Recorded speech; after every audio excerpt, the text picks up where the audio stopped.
Oh, I see.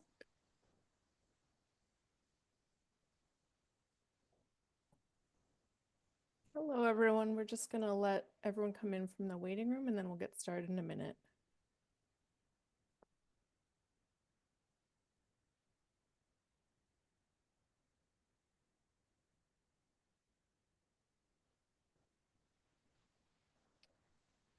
While people are filtering in, I just wanted to mention that our seminar next month is on the 18th as well.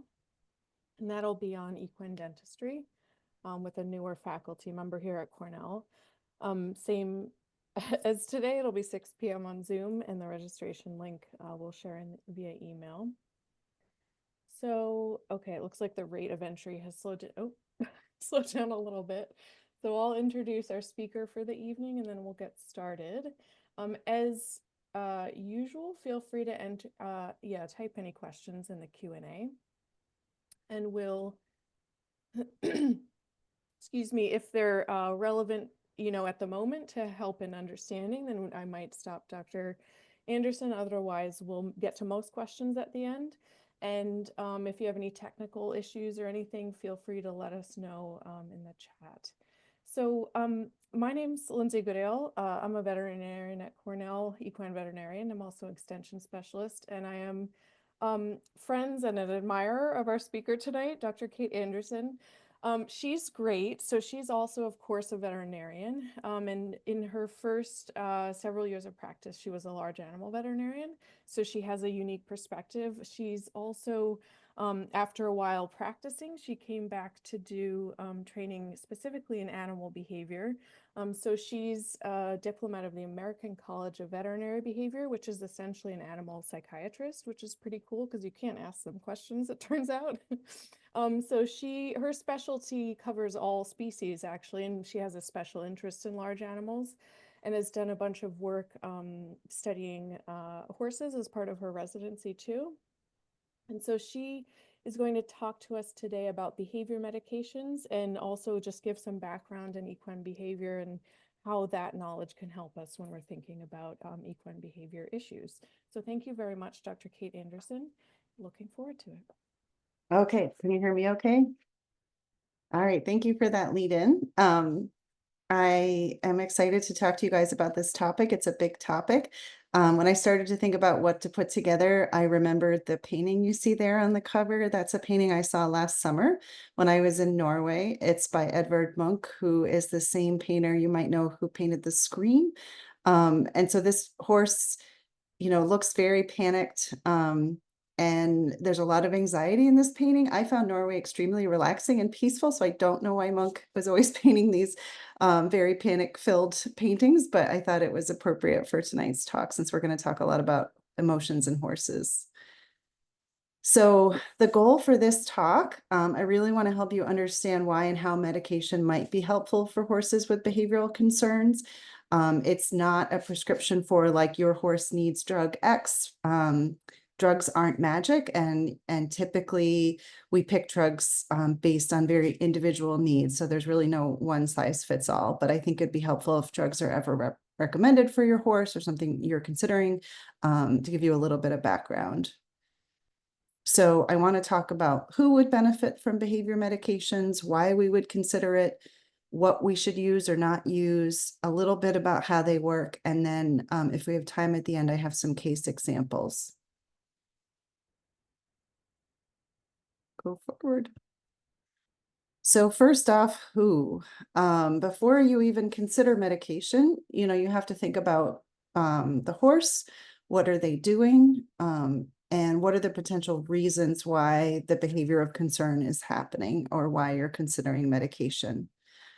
In my world, one thing that can complicate things is what constitutes a behavior problem. So it's not always so easy to put behavior into discrete categories, and it would be great if I could just put things in a bucket as normal or abnormal. Sometimes it's really hard to differentiate between those two things, but generally speaking, I think about normal behavior that an animal has, whether it's acceptable or unacceptable to the human, And then abnormal behavior, again, acceptable or unacceptable. If it's normal and acceptable, that's pretty easy. And that's a lot of why we love horses and other animals, because they have behaviors that we enjoy and we bond with them and we can enjoy different sports and activities with them. If it's abnormal, that's a behavior that's unacceptable, then it's not always easy, but at least it's fairly straightforward that we need to do something. And for some things, there are things we can do, and other things it's more complicated. The gray area comes in sort of, the normal behavior that's unacceptable, so dangerous or just not something we want our animal to do. And then also sometimes animals that are behaving in a way to me that looks abnormal, but may be acceptable and something that someone doesn't want to do anything about. So that can get complicated when we're trying to figure out whether or not we need to treat a problem. So really, general overview of behavioral concerns that we see in horses. It's very similar to almost all species, although every species has their own specific needs. I would say the biggest chunk that I see and think about, especially as a general practice large animal vet, were fears, anxieties, and phobias. Horses that were uncomfortable being handled for veterinary care, loading, that needed to be on stall rest, had other problems under work or under saddle during work. And sometimes also we think of horses as having separation anxiety. I'll talk more about that later. Aggression too, not as common with horses, but can happen. And sometimes that can be normal behavior in between two horses and how they relate to each other, but maybe abnormal because of the context or because they can't get away from each other. And then directed at humans, obviously that can be dangerous. A lot of focus is spent on abnormal repetitive behaviors that horses can display. We know those most often as stereotypes. There's also some that involve self-harm. So we all have probably seen a horse cribbing, wood chewing, eating non-food items. Some horses can drink more, something called psychogenic polydipsia. The locomotor stereotypies, stall walking, pawing, weaving. Another disorder, which crosses over a little bit with underlying medical causes, is different reasons for head shaking and self-mutilation in stallions. For sleep-related disorders, there's recumbent sleep deprivation. I'll talk more about that with one of the case examples. And then reproductive disorders are fairly well studied. I'm not going to go into those too much within the confines of this talk, but I'll touch a little bit on something that's often called full rejection, which I'll describe as inadequate problematic maternal behavior. But there's also excessive sexual behavior in mares, behavioral issues in stallions related to breeding. And then infanticide by stallions is obviously a very unwanted behavior. It is reported in domestic horses. It's also been observed in free-ranging Przewalski horses living in zoos. So it might be something that might happen more in confinement. I think also semi-natural reserves. And the stallion kills a newborn foal, usually a colt, and usually not his own offspring. So that's not something we see very often, but obviously a concern. Again, going back to how you define a problem, that can be challenging. By and large, behavior problems are not reported in free-ranging horses, in sort of semi-feral or pasture living herds. And there are other disorders too that we don't notice in those groups. I'll talk a little bit more about that. Quote unquote, bad behavior can sometimes be the result of human management, which can be challenging because obviously there are reasons we keep horses the way they do, we do in certain situations. But the things that I think about with unwanted behavior and human management maybe resulting in social isolation or high starch diets or prolonged confinement. So it's really hard to know exactly what the prevalence is because it's not quite objective in the way we define it. I have two studies up here. One kind of looked at day-to-day management of horses and owner reported like stable related and handling behavior problems. And then you might get a really high percentage that, they report problems. The other one was more to do with like abnormal, truly abnormal behavior. So it can range anywhere from like 1% to 82%. So probably a fair estimate is like 10 to 15% of horses. So no matter what we're looking at in terms of behavior, I think prevention is always going to be better than treatment. So and one thing I also want you to go away from this talk having no question about is that physical problems can cross over a lot with behavior. So even if we think something is purely behavioral, something that has nothing to do, we think our horse is perfectly healthy, any change in a horse's behavior should warrant a physical exam by a veterinarian. Sometimes it's not so easy to determine if there is an underlying cause, but we should never skip that step. And I had to put in a picture from one of my favorite books as a child, a very young rider, if you haven't read that. So looking at the physical, there are many ways that we could approach behavior. One approach that I like very much is called the one medicine approach. And this is where we consider 4 pillars for every patient. The first being health and wellness. So we always consider that first. We might consider the other 3. For every patient, we might not have to implement anything specifically, but we should always think about it. So environmental management, behavioral or cognitive treatments, which crosses over a lot with training, and then pharmaceutical treatment. And you could also put diet and supplements in that category as well.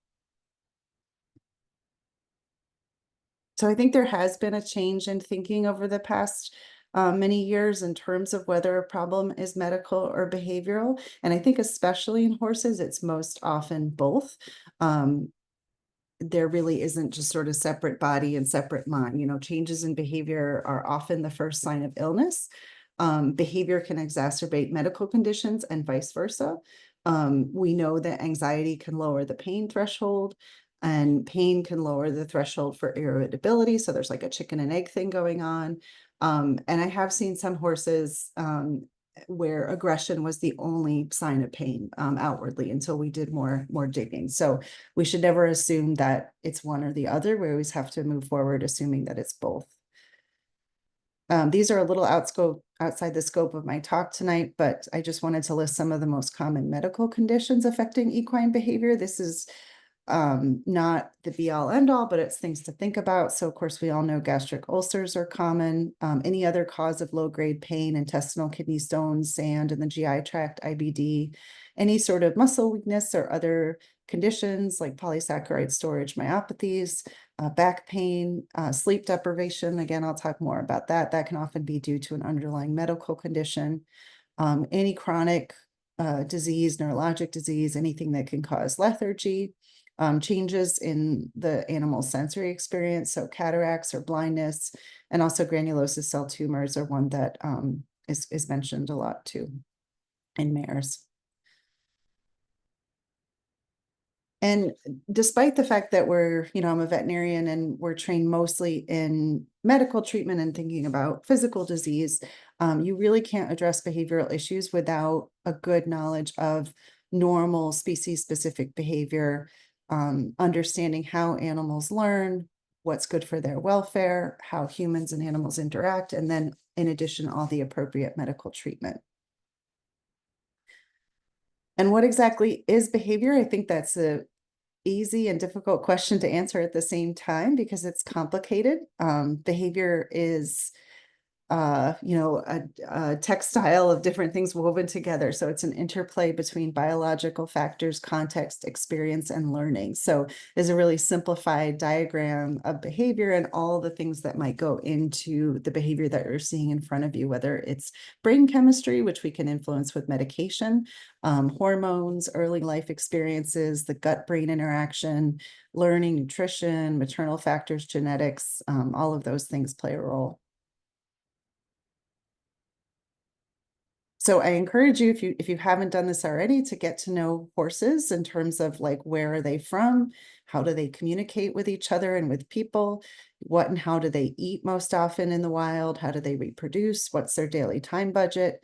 When are they active? What do they look like when they're in pain, stressed, afraid? And what are their essential needs if they're raised in confinement? I'm going to borrow pretty shamelessly from Sue McDonald because she has some amazing work. There's an article I have a reference for at the end on the 10 important concepts of horse behavior with everyday relevance to horse owners and veterinarians. It's kind of her bucket list. I would highly recommend you read that if you haven't already. And if you have a chance to see her speak, I would encourage you to do that as well. She maintains a herd of semi-feral ponies in Pennsylvania, and I was lucky I took this picture when I went to visit them in 2018. And she thankfully still gives a equine behavior class for our residents every year. So there's a lot of interesting work that has come out of her observation of this herd. It's been there since, I think she's had them since the late 80s, early 90s.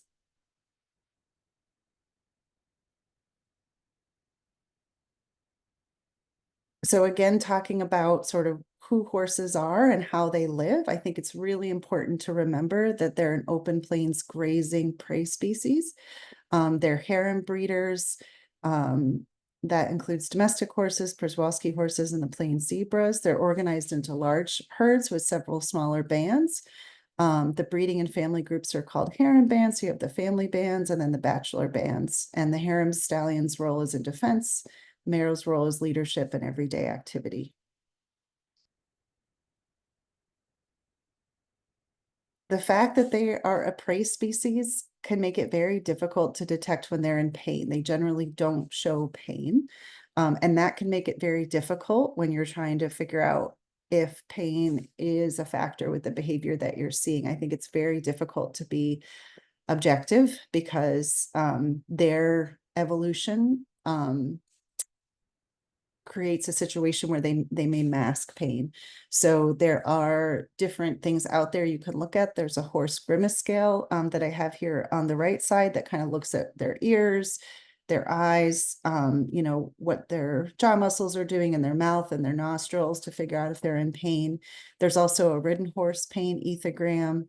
But I was lucky enough to spend time with Sue McDonald looking at her equine discomfort ethogram, and that's just a series of behaviors that she collected and documented using 24-hour videos. And the interesting thing about the video is that it was amazing what you saw change when humans weren't present, and you could tell if they were in the hospital barn. You could tell when the surgeon walked into the barn on video, even if they weren't in front of the horse's stall, there was such an obvious change in their behavior. So sometimes, our presence in front of a horse can make it difficult to actually assess whether or not they're in pain because they're trying to hide that from us. Beyond pain, it's also important to be able to recognize the emotional states of horses. Just some definitions to help you, because I think we use these words every day, but we don't always think about what they mean. Stress is an environmental effect that exceeds the animal's perception of control of their environment, and stress can be damaging to physical and behavioral health. I think sometimes we don't think about the mind-body connection and how much stress can actually physically harm us. And it can affect our immune system. It can interfere with healing. And so we always have to think about, what stress that animal is under when we're thinking about their behavior. Fear is something that we think about a lot in behavior, and that's a physiological and behavioral response to a perceived danger. Anxiety, we use interchangeably sometimes with fear, but you can't experience anxiety until you've had that fearful experience, because anxiety is a feeling of apprehension in anticipation of something potentially harmful. And of course, we can't ask horses what they're thinking, but we suspect that once they've had that fearful experience, then they have anxiety about something happening again. And then the most extreme is a phobia, and that is something that's profound, persistent, and interferes with normal function. So it's on a spectrum, and fear, whether we like to be afraid or not, obviously it's not a comfortable emotion, but it's an adaptive emotion that has kept horses and humans and many other animals alive for a long time. Because if we don't change our behavior, in the presence of a threat, then we're not going to make it very long. So we can be sensitive to something fearful and have that fearful experience, but then recover. If we experience extreme anxiety progressing to a phobia, it becomes maladaptive because we're not really using it to cope or to survive. It's becoming sort of detrimental to our own well-being. And so this picture here, I have some horses from Wikipedia, some horses running from something, that might be dangerous. And then here's a mare showing a very fearful expression. So one other thing to remember with all of this is that we need to recognize these changes as early as possible. And that's sometimes where things break down. I think some people are very quick to identify more extreme emotions. And I sometimes very simplistically think about an animal's emotional state from green is relaxed, yellow is noticing things, and red is sort of when they're um, having really extreme emotions. And most people don't miss the red, but sometimes they can blast right through and not see when things are starting to ramp up. And one phenomenon that can catch people off guard is like something called trigger stacking or stressor stacking. So an animal is exposed to several short stressors in a short period of time, and then anxiety can build up and they may exhibit a larger reaction to something that we don't think is that major.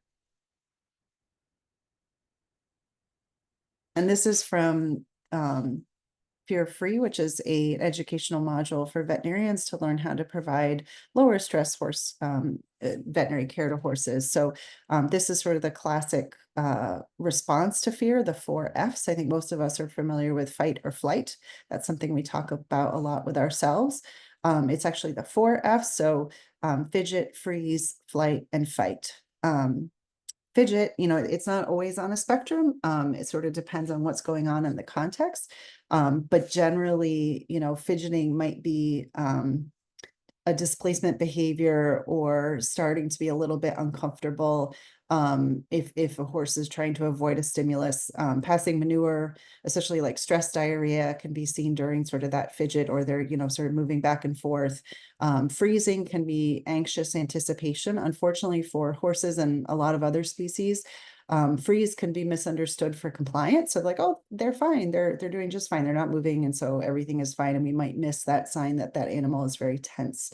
And then obviously, flight and fight can be very dangerous. Flight is extreme escape avoidance, and then fight comes into play when that animal feels they don't have the option to flee. And they might actually try to remove that threat in a more proactive way. So from Sue's bucket list, horses rely on flight as a primary means of survival. And sometimes they're put in situations where that's not possible, but that flight response can also be very dangerous.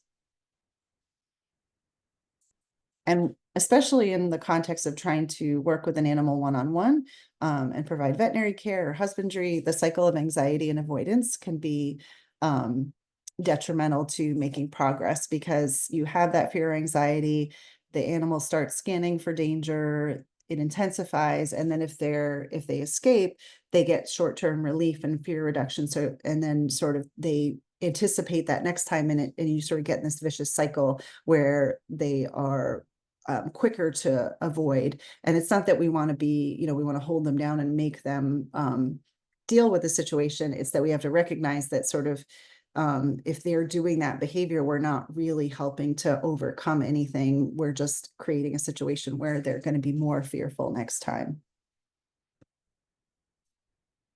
And unfortunately, sometimes, and I understand the frustration, sometimes we're just like, oh, they're being stubborn. They know what they're supposed to do. But I would say we need to suspend our disbelief a little bit and think about the fact that they are a different species. It more often in my experience is due to miscommunication, discomfort, fear, pain, and often the types of training methods that we use. It's, horses don't usually think of the outcome of their behavior in a way that equates with stubbornness. I also think that it doesn't help to apply that label to an animal, because it sets up a self-fulfilling prophecy over like how things are going to go. And if we step back and think about what the animal's doing and other possible reasons for the behavior, we might be able to move past that and instead of just labeling it as a stubborn animal or an aggressive animal or a difficult animal. So I think to get to a place where we can use medications well, we really need to be able to read equine body language. So I gave you some resources. From Fear Free, there's a body language chart. That Equine ethogram I mentioned. Oh, and this book as well is great, from Sue McDonald. ASPCA has some resources, RSPCA, and some others, the Grimace scale. This is an example of the Fear Free one that, compares relaxed horse, eyes, ears, mouth, nostrils, tail, posture, and a stressed horse, and kind of helps you look at the body, not just jump to a conclusion over what's going on. So once we've identified a specific problem in a specific animal and we are doing a good job recognizing their body language and thinking about what might be going on, what kind of emotions they might be feeling, why would we consider medication? How is that going to help? I'll talk more about the specific medications, but the reasons we might consider them is to reduce stress, like I talked about, to increase safety, even though medications aren't a replacement for certain safety measures.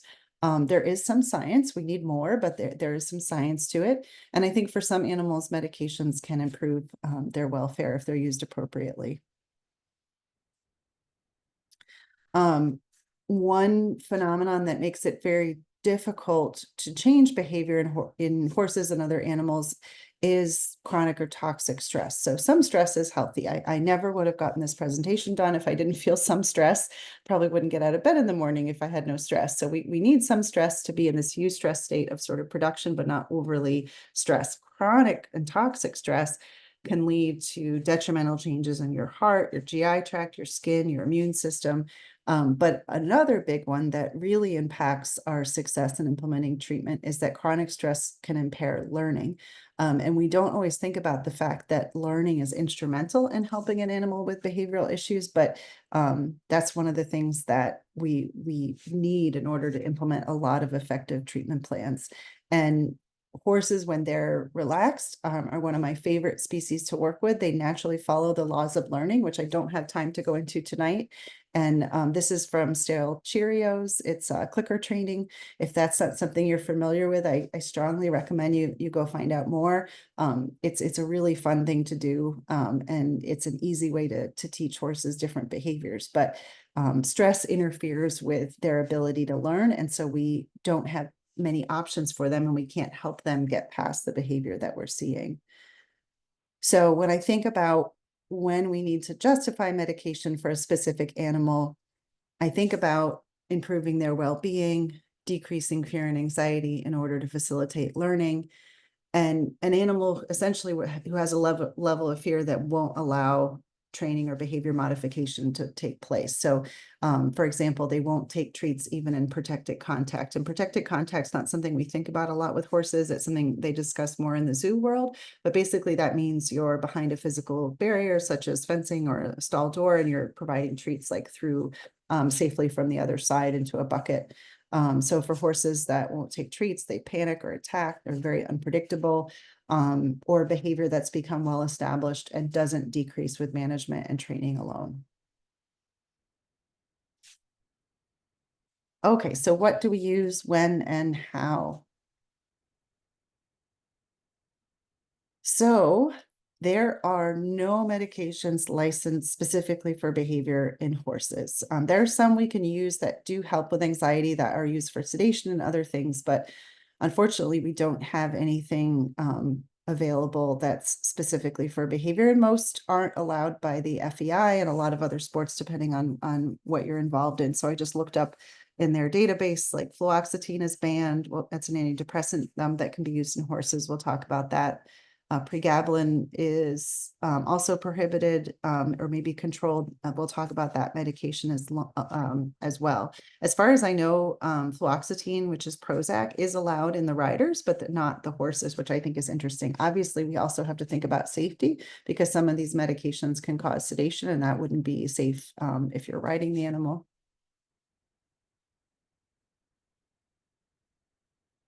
All of the medications I'm going to talk about also are only available as prescribed by a veterinarian. we use mostly human medications. And so we look at the side effects and the diagnoses. We kind of extrapolate from the human side, and that's kind of how veterinary behavior has grown to, have the tools that we have. But they can only be used under the supervision of your veterinarian.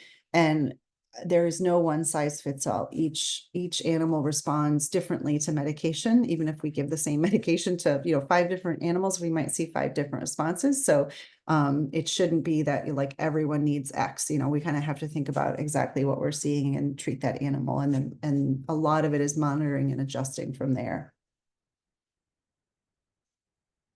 Unfortunately, for any animal, horses, dogs, cats, any animal, the ideal behavior drug does not exist. So the ideal drug would rapidly and safely eliminate the behavior in every patient without side effects, such as sedation, which is one of the most common ones. And the placebo effect really complicates our research. That we think of the placebo effect, or like taking a sugar pill and thinking that you're better, as something that only happens with humans, but actually with behavior in animals, sometimes people can perceive that their animal's better even though they're giving a placebo. So sometimes you might see like 70% improvement with the placebo versus the actual medication, and that can be difficult to sort out. And studies in horses are generally lacking. It's very difficult to test these things because blood levels of the medications we're giving, even if we draw blood and check levels, that doesn't necessarily correlate with what's going on in the brain. So it's kind of like hard to get in there and see what's going on. And then again, like I said, response to medication varies widely between individuals, and that might be genetic and other things. And humans, we know it's the same. It's a journey for some people to find medications that work for them, and sometimes they can try up to 3 medications before they're successful. So what do we think about in selecting these medications? I think about what I started to talk about, sort of what is the animal doing? What problem are we trying to solve? What's the desired effect? Am I trying to inhibit a behavior, enhance a behavior, facilitate learning is a big one, and improve social behavior? And then practically speaking, when do we need these medications? When are the triggers happening for this animal? What environment? Is it every day? Is it only once a month when they need to go in the trailer? Are they being stall rested for 6 to 8 weeks and they need it for that period of time? So we need something that's going to work quickly, but they're going to need to be on it chronically. So all of these things you need to think about, because some behavior medications don't work immediately. Their effects can take time. Others can work within a couple hours. And then again, safety and logistics, horses on medication with the potential for sedation should not be ridden. They might have contraindications with other medications or health conditions. And then, of course, we have to think about cost. Is it available in a formulation we can even give to a horse? How hard is it to give to a horse? So this is kind of the main list of medications that we might consider, and I'm going to go into each of these in a little more detail. Benzodiazepines are the Valium type drugs. You're probably familiar with that with your vet giving it as an injectable formulation mixed with other sedatives. Most of us are familiar with SSRIs. Those are drugs like Prozac, Zoloft, Paxil. Trazodone is one that is, we'll talk a little bit more about. Tricyclic antidepressants, imipramine has been studied in horses. Alpha-2 agonist is an important one. We use those a lot in veterinary medicine with horses for sedation, again, like Valium, so xylazine and ditomidine. And then anticonvulsants like generics for Neurontin. And then the last one there, carbamazepine and cyproheptadine. We don't use those as much. Those do have some benefit for horses that have head shaking. The medications that I would not recommend or may not be helpful or impractical include phenothiazines, acepromazine, I'll talk more about that, and flufenazine, reserpine, steroids. They can have some really nasty side effects and no real benefit to behavior. Beta blockers have been looked at for veterinary behavior, like propranolol. People take those for stage fright or panic because it can, sort of treat the signs, bring your heart rate down, but they haven't shown to be very helpful. Stimulants also are prohibited in racehorses. I think they've been given, with the goal of improving performance, but I don't think that's a good idea. NMDA receptor antagonists like dextromethorphan, that one could potentially be helpful. It has been shown to help a little bit if given early on. So I think they looked at it with the onset of like stereotypies like cribbing. If it's given um, right when it starts, it might be helpful. But it's really limited. It's short acting, it's expensive, there's limited availability. And the same with naloxone. I'll talk a little bit about how that's been used with cribbing. Okay, so what do these medications do? Behavior medications are drugs prescribed to specifically target and reduce certain unwanted behaviors, often by influencing brain chemicals, and those brain chemicals are called neurotransmitters. So neurotransmitters are chemical messengers, and they transmit signals between neurons or nerve cells and other target cells like muscles and glands. So they basically carry chemical signals across the gap between the neurons. So they're talking to each other between these synapses or gaps. And they do so many things. It's really overwhelming. We can't possibly cover all of it, but it's related to mood, learning, memory, movement, sleep, your heart rate, constantly working. So I picked just a few to talk about, some of the ones we talk about most often. So in this really simplified explanation, so the select neurotransmitters I think are important to think about are serotonin, which is related to mood, dopamine, pleasure, norepinephrine, concentration, also a little bit reactivity and panic. GABA is the Zen neurotransmitter, the calming one. Endorphins, our own version of opioids in our brain. They can provide euphoria. Glutamate is an excitatory neurotransmitter, but it's also related to memory. And unfortunately, it's not cut and dry. They're not just, serotonin doesn't sit there having one job, and they overlap a lot with each other, and they can have downstream effects. So that can really complicate things when we know a drug affects serotonin, but it can do other things as well. So serotonin, norepinephrine, and dopamine are probably three that we focus on the most, especially in human psychiatry. And you see that anxiety is sort of, straddling serotonin and norepinephrine. Aggression is straddling serotonin and dopamine. So it can be a little bit muddy to try to figure out what exactly is doing what. So just to focus first on serotonin, that's probably the one we talk about the most. Serotonin is everywhere in our body, which is pretty amazing. It's in the gut and the brain, and it's linked to anxiety disorders. The medications I listed that affect or increase the availability of serotonin are fluoxetine or Prozac. Trazodone is another one that targets serotonin, and the tricyclic antidepressants like imipramine target serotonin. So it's a pretty important one in veterinary psychiatry. And there have been some studies done in horses. We've looked at the pharmacokinetics of fluoxetine in horses if it's given orally. Someone did a retrospective evaluation of 95 cases. I think it was mixed between, stall rest and other things that were going on. Dr. McDonald studied imipramine back in the 80s related to erection, masturbation, and ejaculation in male horses. And then there have been a couple studies looking at trazodone on different side effects and different benefits for healthy horses.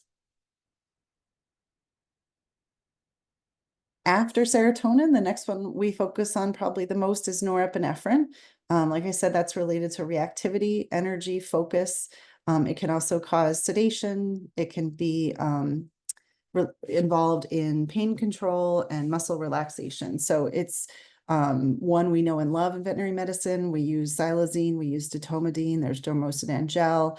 That can be really helpful for something that you can give on the gums of the horse at home. I remember when it came out, it was really, really helpful in my practice.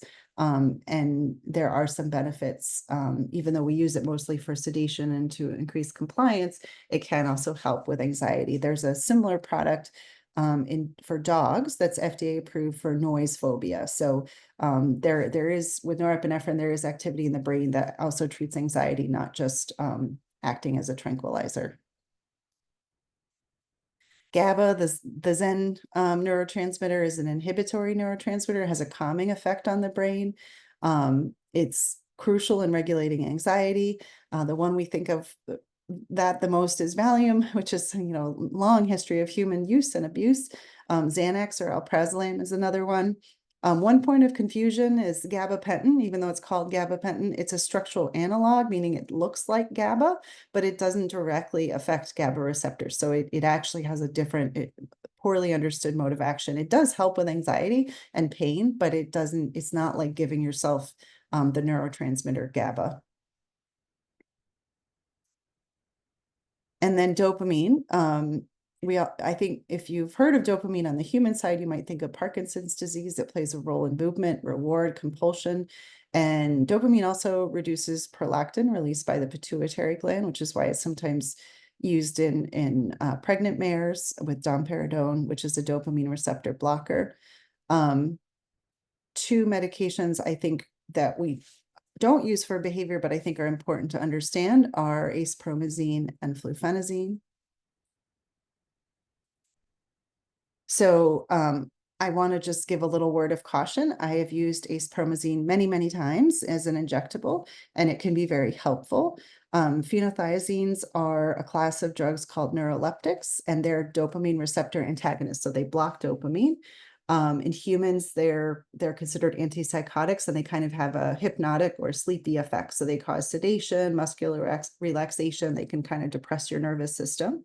And like I said, we use acepromazine routinely, but it does not treat anxiety. So it can make a horse appear less anxious because they're sedate, but they're actually not less anxious. So if we need to use it for safety, it should always be used in combination with something else to treat anxiety. And in some cases, we do need to reach for acepromazine, but we should always be cautious. Fluphenazine, meanwhile, is illegal in most sanctioned events, and it can have serious side effects on Parkinson-like signs and seizures. So we do want to avoid that at all costs. And then I just wanted to mention reserpine because that comes up every now and then. Reserpine actually inhibits something called VMAT. So it basically like blocks a bunch of neurotransmitters, including norepinephrine, dopamine, and serotonin. And there's a case report there with reserpine toxicosis after just a single injection that lasted for several days. So I don't think it has a place in our toolbox at this time. And then the last one, I just wanted to mention some more information about gabapentin and pregabalin, because we have looked at those in horses, and I think pregabalin has some potential for pain and anxiety. Gabapentin, unfortunately, this top study here, looking at the pharmacokinetic profile, it showed that it wasn't really well absorbed in horses. So I think currently people have mixed feelings or confused about whether or not it's actually useful, because anecdotally I do hear people say like it really helped my horse, it seemed to work, they seem less painful, they were eating better. So I'm still sort of holding out to see if we can get more information about it. You obviously don't want to waste time and money giving a medication that's not being absorbed and not working, but it is readily available and something we use a lot in other species. So even though these are anticonvulsant medications that treat seizures, both gabapentin and pregabalin I've found really helpful for treating nerve pain and anxiety in many, many species. So they're very useful medications.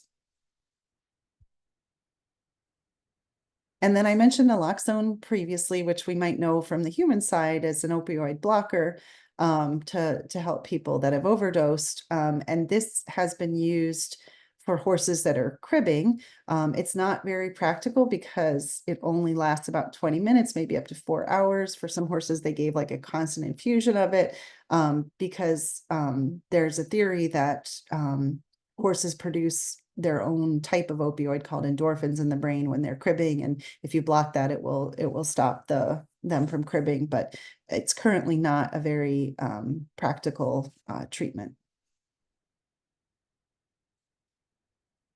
And then there was one journal article that was published on cannabinoids for cribbing. Unfortunately, well, this one horse seemed to get better, although I don't know that she had lived that much longer after the study was, after the success of that. And, it's probably prohibited in certain sports, and I haven't seen it be effective in other animals. So probably just like with other species, we need more research. We don't really know how helpful it is. And supplements in general are generally less helpful than medications. Not that there isn't a place for them. It's just challenging because they're over the counter. I think for supplements for any species, you have to be a little bit cognizant of the fact that they're, you don't always know that what's in the bottle or the box is going to be what they say. And there isn't as much data for their use. There are some out there, like tryptophan is one that comes up every so often. That's a precursor to serotonin. Melatonin is a sleep aid. Magnesium is thought to be calming in horses, but I don't know that that's really, as helpful as we thought. One that I have seen some success with, although not specifically as much in horses, is something called Zilkine, which contains alpha casozepine. And there have been some studies. Sue McDonald did a study in ponies, and it suggested that it may be helpful for normal situations that they may be undergoing stress. So it may give you a little bit of insurance in sort of more regular stressful situations. And then also pheromones. So pheromones are a chemical substance produced by an animal that changes the physiology or behavior of another animal. So in many species, there are products that have been created that, for example, confidence EQ is a copy of the equine appeasing pheromone, and that's what's secreted by mares as they nurse their foals. So the idea is, like, if you have this pheromone around, is it comforting for the animal? Pheromones, you see the horse there is doing a flamen response. Pheromones are sort of taken up into the nose into something called the vomeronasal organ. And when they do flamen, it kind of transfers that material into the vomeronasal organ. That's how they get that sort of into their brain. I would say for pheromones, it's really unclear to me if they're helpful. They're likely not harmful. So something to keep in mind if we don't want to use medication to see if it helps. This was a study by Berger et al., and they said it really did not significantly affect behavioral stress or cortisol levels, which is adrenaline, but it did influence something called immune-related gene transcription. So maybe there's something going on. And then I'd hope to get through this a little faster. I put in some case examples. I'll just go through them pretty quickly and trying to leave time for questions. It was hard to edit it down. So I just wanted to quickly give an example of human-directed aggression. So this was a 13-year-old large mini. She would pivot and try to avoid capture and rear up. And whenever the vet entered her stall or the farrier tried to approach her, she also did that a lot with her owner. So this is something that is near and dear to my heart. I think that these are horses that are, avoiding, maybe they're doing this because they're painful and they associate the people with pain, if they're needle shy. It might also be a learn, like I said, we might have that vicious cycle of learning going on. So despite, if medication is helpful, it may be, but we really want to implement low stress handling in veterinary care, which can reduce fear and problem behaviors, and work on some training to help this animal be a little more receptive to handling. So with implementing positive equine veterinary care, I don't have time to go into it all now, but you want to think about the environment, go slow, habituate them to things, look at their body language, and then you may need to do specific exercises to help desensitize them. So that's sort of a whole topic in it itself, but doing these things can greatly enhance the use of medication. So for a mini like this, you might think about Dormocidin gel for the vet or the farrier to help decrease some of that anxiety if the owner is able to put the gel in her gums. Trazodone might be a consideration. If not, Zilkine might also work if those aren't an option, or at least worth trying. I wanted to give you another example of recumbent sleep deprivation. In the interest of time, I think I can share these with you after. I won't read through the whole presentation, but basically this is a 21-year-old Appaloosa gelding who was noted to be falling asleep in his cross ties and been going on for 5 to 10 years. And he would get woken up before he completely collapsed. And he had some mild hock arthritis that was controlled with monthly Adequan. And so I just want to talk about this disorder because I think it's more common than people realize. So sometimes we think sleep deprivation is actually a form of narcolepsy, but narcolepsy is pretty rare. So narcolepsy is an incurable sleep disorder that affects Shetland ponies and other horse breeds, and they kind of just have a sudden loss of muscle tone, which is called cataplexy. And that hasn't been worked out in horses. We know in humans and dogs, it's related to the orexin system. Horses with recumbent sleep deprivation are noted, like this horse, to have excessive drowsiness. They can be seen collapsing. They can have these very obvious wounds on their dorsal carpi.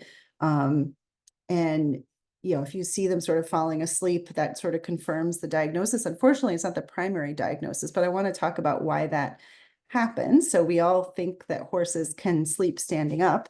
And this is a diagram of sort of the time budget for horses between standing, which is 80% of the time, and lying down, which is 20%. And then this little green slice here is rapid eye movement sleep, or REM sleep. And that is similar to horses as it is in people. So horses can engage in slow wave sleep, which is this 20% when they're standing up, but they have to lie down for REM sleep, and they need about roughly 9 bouts a day of like 5 minutes per 24-hour period. So if a horse is not able to fully lie down, then they don't get this REM sleep, and they are in sort of sleep exhaustion because they never really get that full ability to sleep. And so if a horse is displaying these signs, then you want a really good physical exam to rule out any source of pain, because I think commonly it's just discomfort in lying down and getting back up. You can put a camera in or use an accelerometer to see if you're missing it, if there's something else going on that you should be working up in terms of the reason they're collapsing. And then for treatment, you want to treat and manage the underlying pain. You want to modify the environment to encourage them to lie down. Straw bedding has been shown to be helpful, and you want to decrease stress. There are some forms where you're unable to rule out any other cause, and we think it might be related to anxiety. They might show, aggression, displacement towards other animals, or have some kind of insecurity. So for some cases, trazodone to help facilitate sleep at night can be helpful. Extrapolating from humans, it's short acting. It doesn't last all 24 hours. So you can give it as needed at night, and it is used for sleep in people. Fluoxetine is another one that could be considered if there's ongoing daily anxiety for that animal. It might help with hypervigilance, help them relax and be able to sleep more. And then I think let's see if I can make it through these really quick. I had another case of sort of separation anxiety, which was a quarter horse mare reluctant to leave her group, and to the point of the owner being worried for her safety. And separation related behavior problems, these are challenging because we're talking about animals that are a social species. So is it normal behavior that's unwanted, or is it truly an anxiety disorder? But, you have to look very carefully at the animal in front of you and everything that's going on. Could there be pain related to the type of exercise or tack, any other cause of fear, anxiety, or learned behavior? I think some people theorize that abrupt weaning might predispose a horse to this type of behavior, and also it's more likely to happen in younger horses. So some people think we'll just give them time to kind of grow up. I think it's helpful to avoid completely isolating the animal, give them some more turnout, make sure they have direct tactile access to other horses. Some people talk about, mirrors. And then if separation is absolutely unavoidable, as in some cases I've seen, or there aren't other horses they can be with, and we think it's related to that, it might be best to consider trazodone or fluoxetine for that animal's welfare. And then I think this is the last one. So this is a case of foal rejection. So it's a 4-year-old primiparis mare with a 30-minute old foal, and the owner reports that the mare will not stand for the foal to nurse. They're kept in a large box stall, and the mare keeps walking away from the foal, circling back to look at it and not allowing it near the udder. And at one point, the foal reached and touched the udder, at which point the mare immediately squealed, kicked, but she didn't strike the foal, and she moved to the opposite side of the stall. And the mare was found healthy on exam. So full rejection is called inadequate or problematic maternal behavior. Just a reminder that normal maternal behavior, the mare stays within 1 meter of the foal for about 85% of the time for the first month, and foals should nurse every 15 minutes for the first week of life. So it's important to do more observation and ask more questions to figure out, there's different subtypes of foal rejection. Is it that she's just refusing to allow the foal to suckle? Is it lack of tending? Is it actual aggression? And there's thought to be an increased incidence in Arabian mares and maiden mares. Interference by humans can also make it worse. So if there's too many people handling the foal and in the stall, that can contribute as well. So this can really occur secondary to any disease that might cause pain, secondary to stress, over manipulation of the foal. And you kind of have to differentiate it from extreme protectiveness of the foal around people and other horses. So sometimes it could seem like the mare is being aggressive to the foal, but actually it's redirect, like the foal might be sort of innocent bystander and actually get hurt as the mare is trying to protect the foal. So giving space is important. I wanted to include this case because there was an interesting paper, because there have been many ways to treat this over the years, but there was a paper where they used alprazolam, which is Xanax, to facilitate mare-foal bonding in an aggressive postparturient mare. So I think, that is helpful when you're trying to think of ways to, because I think that bottle raising the foal should really be a last resort. And if you can use medication to facilitate that relationship, I think it's great. So final thoughts, and then I'll be done. Sorry, I'm running over. My final thoughts are that prevention is always preferred to treatment. So even though as a vet behaviorist, I think about medication and I think about the brain and I want to have tools to use and help animals, I know that for people and my clients especially, and a lot of what I do is to help them understand normal horse behavior, so that we can prevent the need for medication potentially. So, horses need physical contact with other horses, they need adequate forage, and they need positive interactions with people. I want everyone to learn how to recognize fear, anxiety, and stress and use low stress handling and positive reinforcement training. And then if you breed horses, consider, weaning strategies carefully, because a lot of behavior disorders that we see, such as cribbing and other stereotypes, start at weaning, and start especially if they're weaned onto high concentrate diets. We are getting the behavior service up and running. We are still in the process, but if your horse needs help, I think the best place to start is your primary care veterinarian. And at Cornell, we are currently getting set up to see horses. And if you're not in our area, there are some excellent vet behaviorists who do vet-to-vet consultations if anyone needs additional information about that. And just a little bit about who we are. So I'm a diplomat of the American College of Veterinary Behaviorists. I think other professionals that are extremely helpful are applied animal behaviorists and certified applied animal behaviorists. They generally have a master's or PhD. And I gave you guys some resources, which I'll share with Lindsay. Thank you very much, Dr. Anderson.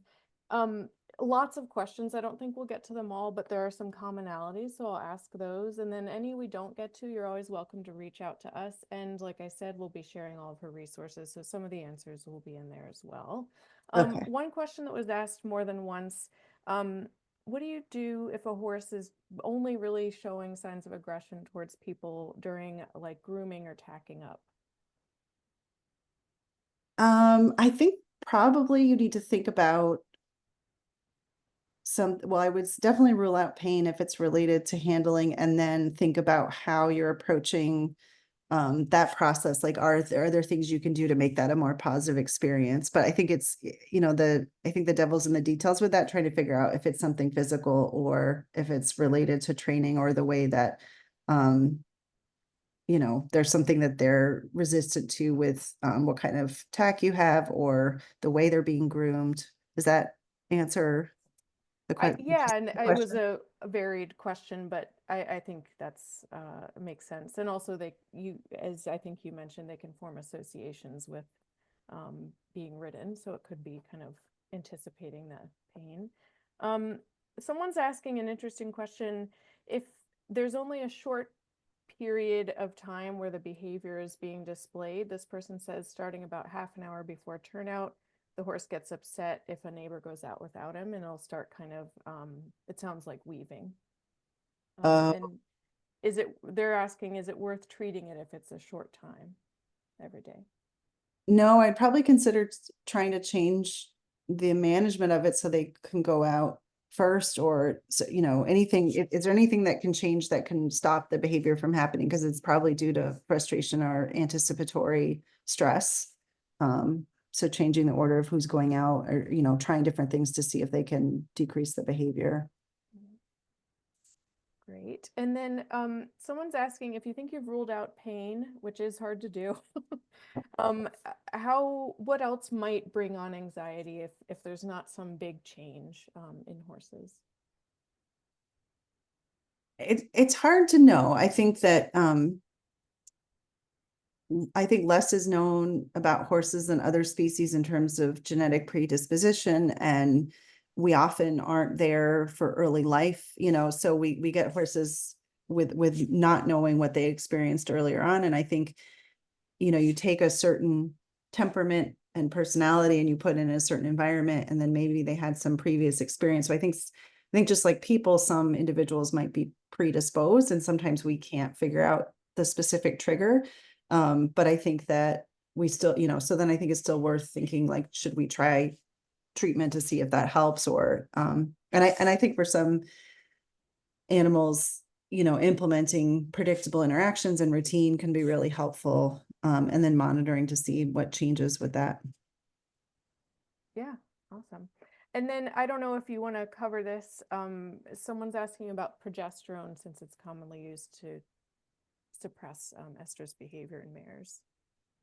Oh, is Dr. Haupt on? Dr. Haupt only answer. I Yeah, we didn't can get hear back to you, that. I guess, right? Yes. Dr. Haupt, feel free to put anything in the Q&A section. Well, were they asking about using it or not? I did not know It that. was a non-specific question. What about progesterone? So I Oh, assume they okay. mean for treating behavior issues. I guess I can answer that from my experience with Sue McDonald. I will say that she has found, and obviously I can't, there may be different reasons, but I think sometimes and I'm not sure if this gets to the root of their question, but sometimes we tend to think it's, something related to a mare's ovulatory cycle that they're showing this behavior. And then sometimes it's not at all, we tend to see, assume that is the underlying cause. I think she had an interesting case where they did diagnose pain that was very difficult to unfortunately it can be hard sometimes to figure that out, but related to their genital tract. So it had like a cyclical, but it wasn't just being sort of, female. And so yeah, I don't have time to get into all that. I don't know if that makes sense, but I think sometimes we just, if it's a mare and we're like, oh, it's this because she's ovulating or in heat, but in reality, that may not be related. I don't know if that's what they were asking specifically, but. Sure. No, I mean, I think that makes sense. I think I remember the case you're talking about, the round ligament of the bladder, I believe. Oh, was it the one. bladder? Yes, I can't Yeah. remember. Well, yeah, the Something erogenous totally bladder. unrelated then. Yeah. Um, so there are way more questions than we'll have time to get used to address. There are a few questions about ACE, and some people are saying they've heard that it prevents learning, or that horses can't learn while on ACE. And they're essentially asking, are you saying it's not a calming agent, and or does it affect learning?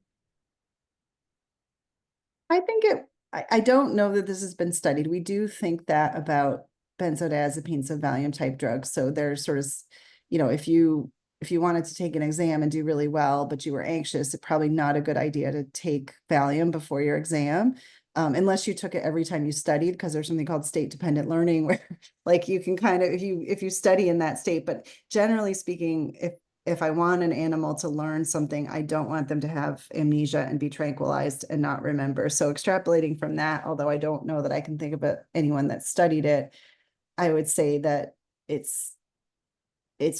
would be an unfair situation, because you're basically tranquilizing that animal so they can't move, but their brain is still dealing with the anxiety. So if the drug is being used because they would normally avoid that, but then they can't, then it's really kind of putting that animal in a state of conflict because I think it would actually, you know, we all deal with stress in different ways, but it could potentially backfire because you're just sort of flooding the animal with that experience, but they're not really learning to be, calm in that moment. So I think it's probably not recommended. Yes, that makes sense. Yeah. And so we're at 7:05, so maybe I'll just ask one last question. Then if we weren't able to get to your question and you still would like us to address it, you're always feel free to reach out, and either we can work with your primary vet or refer you to a veterinary behaviorist. I'll just maybe the classic question, any tips for the scary corner of the indoor arena?